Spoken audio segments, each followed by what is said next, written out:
නයිමිරිස් ලෙස හැඳින්වෙන්නේ කැප්සිකම් චිනෙන්ස් යන විද්‍යාත්මක නාමයෙන් හැඳින්වෙන ඉතාමත් උණුසුමක් සහිත කුඩා හැඩයේ තරමක් ගෝලාකාර මිරිස් වර්ගයකි. ස්කොච් බොනෙට් යන නම ලැබුණේ එහි හැඩය ස්කොට්ලන්ත භූමිකපම හිස පැළඳුමේ හැඩයට සමාන බැවිනි. නයිමිරිස්වල මුල් උපන්ස්ථානය ලෙස සැලකෙන්නේ කැරීබියන් දූපත් සෙන්ට්‍රල් ඇමරිකා සහ සවුත් ඇමරිකාය. ජොමේකා, හෙයිටි, ඩොමිනිකන් රිපබ්ලික්, කියුබා වැනි ක්ෂේත්‍රවලදී පැරණි කාලයක සිටම වගා කර තිබේ. ඉන්පසු එය ලොව පුරා විශේෂයෙන්ම උණුසුම් කලාපවල ව්‍යාප්ත වී ඇත. ශ්‍රී ලංකාව තුල වසර 10ක් 15ක් පමණ තුල මෙය ව්‍යාප්ත වීමක් දැකිය හැක. නයිමිරිස්වල උණුසුම මිනුම් කෙරෙන්නේ ස්කොවෙල් heat units SHU මගින්ය. Scotch බනෙට් නයිමිරිස්වල SHU අගය සාමාන්‍යයෙන් ලක්ෂය 3,50,000 SHU අතර වේ. මේ සාමාන්‍ය ශ්‍රී ලාංකීය මිරිස්වලට වඩා උණුසුම්ය.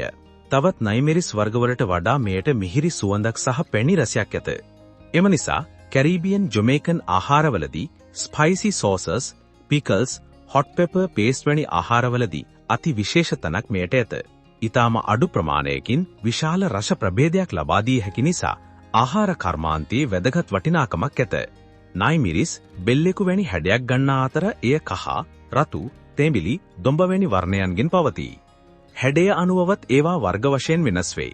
යෙලෝ ස්කොච් බොනෙට්, චොක්ලට් ස්කොච් බොනෙට් වැනි නයිමිරිස් වලට ජාත්‍යන්තර වශයෙන් ඉහළ ඉල්ලුමක් ඇත.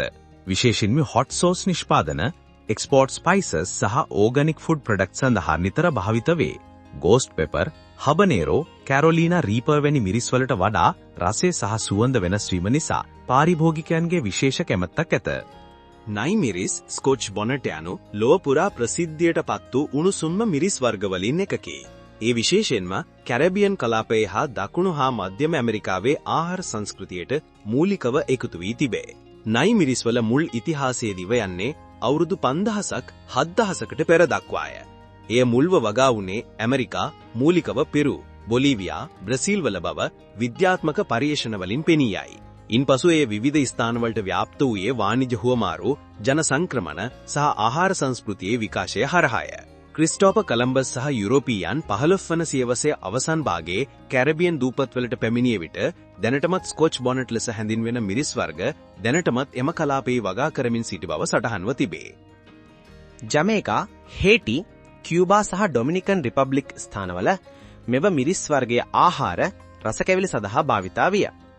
කැප්සිකම් චිනෙන්සේ යන විද්‍යාත්මක නම නමුත් චයිනා කියන වචනයේ අන්තර්ගත වුවද මෙය චීනයෙන් පැමිණි මිරිස් වර්ගයක් නොවේ. එය එක් කලක ලෝට හඳුන්වා දී ඇති විට වැරදිව තෝරාගත් නාවයකි. මුලදී මෙය විදේශීය බීජ සඳහා උනන්දුවක් ඇති වගාකරුවන් විසින් ග්‍රීන්හවුස් වගා සහ උද්‍යානයේ වගා වශයෙන් පමණක් වගා විය.